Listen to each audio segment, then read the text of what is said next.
Okay, pasa cabrón. I want to show you the exact method I use to go from getting absolutely zero girls to attracting the 10 out of 10s, my dream girls. So started about when I was 14, puberty was starting to hit and stuff like that. And I was very awkward. I was overweight and I was overly shy too. Like, it wasn't even just women that I couldn't talk to. I couldn't talk to people in general. Even when my parents would try to introduce me to their friends and stuff when we'd be out, or just even my peers at school, I barely had any friends, not because, oh, I was like this high value man that kept his circle tight knit, but because I was just too shy to actually talk to people. I wasn't confident. I was very insecure. Overall, socially, I was very awkward and stiff with everything. And I was not good at making new friends, basically, or talking to people in general. If you've ever seen the show The In-Betweeners, it's like this like UK comedy show about like kids in high school or whatever.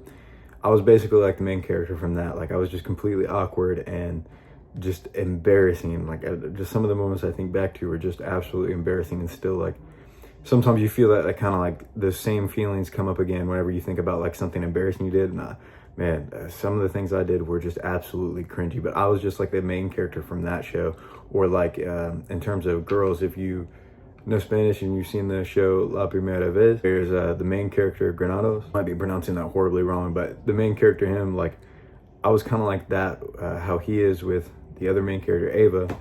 I was kind of like that in terms of how I acted with the girls when I was around this age. It made for some really embarrassing moments, but stuff that I'm happy that I went through nonetheless, because it made me a better person in the long run and made me actually go down this journey and discover what I needed to do in order to change and start attracting the girls that I was actually attracted to. My name's Blake, and if you're not already, go ahead and subscribe to the channel. As you can see right here, we got 100 subscribers as the goal for February. So go ahead and subscribe so you can help me reach my goal, and so we can continue getting better together. Also follow me on Instagram, linked in the description below. So even though it wasn't a widely talked about thing around 14, like I said, when I started wanting to make it a change around 14, 15, I discovered looks maxing. It didn't really have a term for it back then because, like I said, it wasn't this widespread thing all over the internet, and social media and stuff wasn't exactly like as big as it is now, especially with things like Instagram and all that. It was more so like Kick and stuff, which that didn't really like.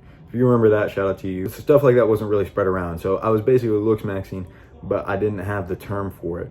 Because what I did was I started in the gym. That was the first thing I did, because I was inspired by my dad and my older brother, who they were like big into the gym and stuff. So I was like, okay, well, if I'm chubby and stuff, all I need to do is get in the gym. I was also like big into like WWE, if you guys know what that is, the wrestling. I was like, oh, I want to look like the guys like that. All you got to do is just take your vitamins, say your prayers, you know what I'm saying? You know, they're most of them are probably on gear. Well, not probably, definitely. But anyways, that's what inspired me to get in the gym. When I started doing that, I figured this is what's going to make me look good and make me attractive. So these girls are just going to, like, the girls are just going to start flocking to me. It was a good start. wasn't really doing the right things, but like I said, a good start. I ended up dieting myself down until I was like skinny fat, and then I started also getting into fashion, which that was another thing that just started adding to it. I may be losing weight, like getting into better shape, even though I was, like I said, like I was skinny fat, but now I had better clothes and stuff too. So I at least looked a little better in clothes, and I was starting to make some progress. And this is when girls started to notice me, because those two things are the first two things I fixed, and girls actually started taking notice. They started like, I got approached, like they started approaching me. And for, like I said, for a guy like I was, like, this was unheard of. Even for some of my friends, like, they didn't really believe it because they hadn't had that happen to them yet. And this was mind-blowing. Like all the effort that I was putting in was finally starting to pay off, and it felt really good. So it just made me start going deeper down this rabbit hole. And you know, as looks maxing became a bigger thing, I started to discover more techniques and different things like that, and started to implement that into my routine as well, which again just made me that much more attractive and started getting me the girls that I wanted. You might be thinking to yourself, well, I just want girls to want me for me. But that's okay, dude, that is just stupid. What you're basically saying is you don't want to put in the work to become the best version of yourself possible. You want to just sit there and be lazy and want people to like you just purely for your existence, without providing anything of value to the world. You don't want to give back to the world, but you expect the world to give to you, which is the most arrogant thing I can think of. Because all looks maxing is making yourself the best possible version of yourself that you can, at least physically, and then self-improvement is like the best possible version of yourself in general, you know. And you don't want to do that, which is again the most arrogant thing I can think of. But this is around the time when I started realizing that it is true what they say. Like, I'll see if I can find the picture, but it's kind of like the attractive guy, it's like he can say what he wants and gets away with it, versus the unattractive guy, it's like harassment and stuff like that. And it's true, it's like the halo effect. The more better looking that you are, the more you are able to kind of get away with things. Like, people trust you off the bat, people like you better off the bat before they actually even know you. This isn't a bad thing. This is something that should make you, that it should inspire you, should excite you, because you can actually make the change and become this person yourself. Like, some things I used to be afraid to say to girls, like, I would say now, and it seems pretty tame. Like, could say some wild stuff now and get away with it, and it actually build up more traction than somebody who hasn't done any looks maxing that says the same exact thing. It would just come off as like creepy and weird. They haven't built up that like social confidence and the right mannerism and the right timing for these things. It's kind of like, if you ever heard comedic timing, like the comedian has to, the joke has to come across properly. You can't just spit it out like a robot. And it's kind of the same thing with these social cues, as well as just like how attractive they think you are. Because if they think you're attractive, they will let a lot of other stuff slide, right? So how can you achieve the same results? First things first, like I said, you need to looks max. That's going to include things like the gym, your style, which like fashion and stuff, your hair, your hygiene, your face structure, like if you're not doing things like mewing. It's also going to include your mindset and your mental health, because people often overlook that, but that's one of the most important factors in determining like how you're going to react and act socially around other people, because what you believe in yourself is how the world is going to view you as well. So if you don't have good mental health and you think you're ugly, then the girl that you like is also going to think you're ugly. So it's really important and often an overlooked aspect of looks maxing that people don't talk about because they want to keep you insecure to sell you more stuff. It's just one of those things that you need to fix and should be included in your looks maxing journey. And if you don't want to waste like months, maybe even years sometimes, just scouring the internet, finding out what does and doesn't work, trying all these different routines for looks maxing, then you can go ahead and check out my course, link in the description below. I bundled it all together for you, even included some bonus modules for you as well. It's currently being updated, so go ahead and get that while you can. I mean, no pressure, but you can just read about it at least if you want to. Link in the description below. The next thing you need to do is talk to more women, but keep the focus on yourself. And so what I mean by this is, yes, you need to be like, you can go slide in the DMs if you want to. You need to cold approach that girl that you see, like, because you need to build up that confidence in order to like understand, like, you're not going to be scared to like talk to the girl that you think is attractive. Because like, if you see a 10 out of 10 girl on the street, like she's like one of the most beautiful girls you've ever seen, there is a chance that you will never see her again. Like, you need to take that opportunity.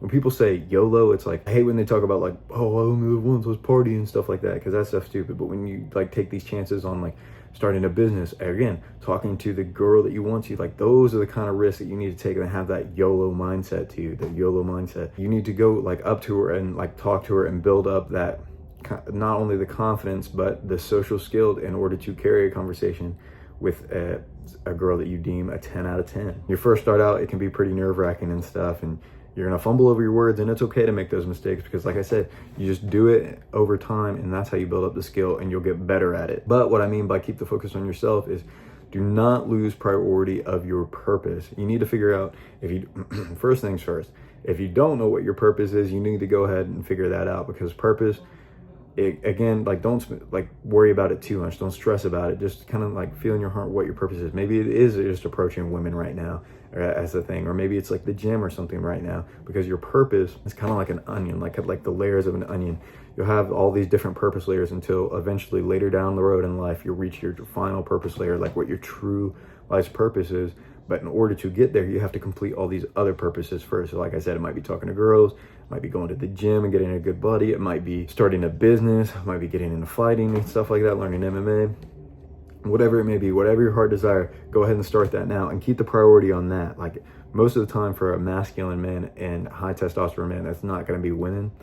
That's just going to be like a side effect of focusing on your purpose, because the most attractive thing you can do is be improving yourself and be ambitious and focused on your own improvement and your own purpose. The next thing you need to do is be selective. Basically, guys, we are pretty much just like monkeys. Like, you and I, like, when women say guys ain't shit, they're talking, they have a point. They have a point, especially in the modern day, because guys literally will take what they can get. They'll put their little pee-pees in anything, which is disgusting. Ugh, brother, ugh, what's that? You should have a standard for yourself and for like the kind of woman that you want to be with, and you should never deviate from that. It's kind of like being like a woman in this sense, because women have options, and you need to basically create options for yourself, or have the abundance mindset. We'll talk about that in a second though. But you need to kind of have that mindset, because women have options. So they do not just sleep with any guy. They do not just sleep with whatever guy they can get. You are putting women on this pedestal. Any girl that you don't even find attractive comes your way, you're like, oh shoot, I might actually like start talking to her. I might actually like try to smash and like try to get one in. You shouldn't be like that. That's one, bad for your mental health, terrible for your mental health. Two, you're also making it terrible for her, because girls with like, you're ruining her mental health as well. You're damaging her, because girls with higher body counts, it's negative for them, and that's something that you can find in another video. But not only you're hurting yourself, you're hurting them by doing that, and you're just making yourself more repulsive to the girls that you actually want to be with, because they see that, and it's like just kind of like, oh, here I was thinking he was like a 6 or a 7, but he's willing to sleep with a 3, so maybe he's more of like a 3 himself. You need to have that standard for yourself, like, oh, I'm not going to deviate from this. Like, I want this kind of girl. I want her to look like this, act like this, blah, blah, blah. And like I said, do not deviate from that. One, you shouldn't be doing like casual stuff anyways, because it's bad for your mental health. But two, you need to have that abundance mindset. Like I said, even if you don't have options right now, you need to just pretend that you do, and just act like you can get the girls that you want, because that's going to, again, affect like how the world views you, and it'll make it easier that way. But two, it's just going to make you a lot more attractive, because girls will know that you're not just like sleeping with anybody. Like, if you sleep with them, or if you get into a relationship with them, it's because you actually they actually have value just like you do, and that you're a high value man that doesn't have to just go around being with anybody. You're not going to be with just anybody. My last little tip for attracting the 10 out of 10s is going to be mysterious. When we start talking to a girl, and especially the one that we find like very attractive, like a 10 out of 10, and they start asking us questions about ourselves as well, we tend to just like get excited and be like, oh boy, she's asking about me, and just spill all the beans. Tell her everything there is to know about yourself, like your daily routine, like, oh, Andrew Huberman told me to wake up in the morning, get immediate sunlight, and then I need to go get grounding and blah, blah, and do my meditation and blah, blah. It sounds so cringy. Like, you're killing all the mystery. She can't even fantasize about what you're doing throughout the day. And that's going to be the key word here, is fantasizing. She needs to be able to fantasize about what you're doing throughout the day, like almost like you're some sort of hero, like you're James Bond out there saving the day. If you think back to the old times when we were at war and stuff like that, a guy would be leaving, going off to war. His wife would not know what cell phones and stuff weren't around then. Like, the only way they could do is like write letters, which would take a while to go through the mail and all that. And like, again, they're at war, so you can't be writing letters all the time. So you wouldn't be hearing from him all the time, wouldn't know what he's up to, wouldn't even know if he's okay. So she'd be fantasizing about him, and you need to kind of create that dynamic today. So it's a lot harder in the modern day with like technology and stuff, because like I said, phones are at their fingertips. Everybody's on their phones like 24/7, but you shouldn't be. Like I said, if you're focused on your purpose, you're not even really going to be on your phone that much. And when they ask you like what you're doing and stuff, make a joke out of it. Don't just like answer like, oh, I'm in the middle of the gym trying to get do the self-improvement tactic. Sometimes I'll just answer like, oh, I'm out saving Gotham, like I'm Batman or something, which I am. Don't tell anybody. You just need to be like kind of more playful with it, and treat it like a actual conversation with a human being, rather than some sort of like interview. Those are going to be my tips in order to attract your 10 out of 10 dream girl. Let me know if it works for you in the comments below, or if you think that there's anything that I missed. With that being said, be better than you were yesterday.